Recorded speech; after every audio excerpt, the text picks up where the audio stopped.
O presidente da Câmara dos Deputados, Arthur Lira, afirmou que a mini-reforma eleitoral que está sendo debatida pelos deputados deve ser votada na próxima semana. A ideia é dar tempo ao Senado para analisar o texto. O deputado, o relator dessa matéria, Rubens Pereira Júnior, do PT do Maranhão, explicou as principais mudanças.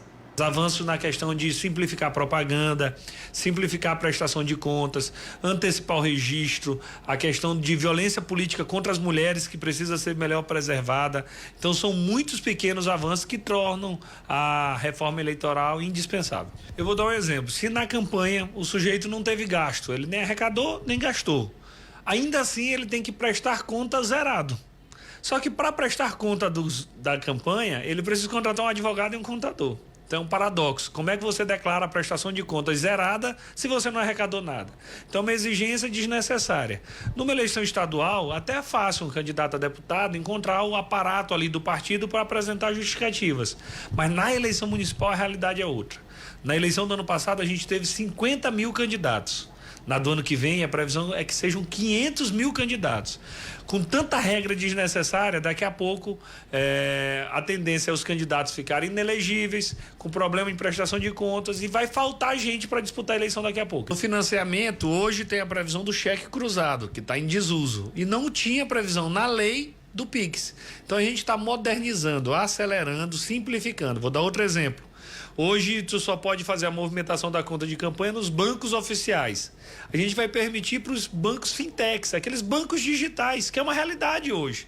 Então, por que não permitir que isso seja feito, essas movimentações nesses bancos digitais? Então, quanto mais simplificar o processo, mais interessante fica para o cidadão participar ativamente do processo eleitoral. Não estamos mexendo em nada no que diz respeito à cota de contribuição de campanha, nada em relação à cota de candidaturas de mulheres e negros, nada em relação ao fundo eleitoral.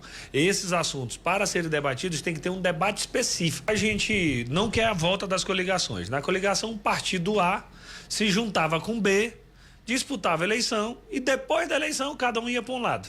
Não havia unidade nesse casamento, era só um namoro, e um namoro muito ruim, porque juntava partidos que pensam diferente, estavam juntos único e exclusivamente por interesse eleitoral.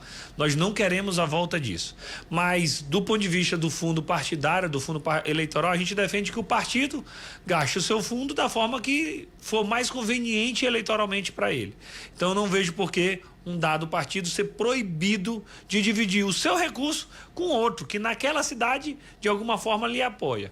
Então, a gente está prestigiando o princípio da liberdade partidária, onde cada partido define o que é mais vantajoso politicamente para investir em cada município e em cada estado. Hoje, se tiver um crime de violência política contra uma candidata, é crime e é grave. Mas contra uma pré-candidata, não. Contra uma dirigente partidária, hoje não é crime. Então, o que nós vamos fazer? Ajustar esse crime.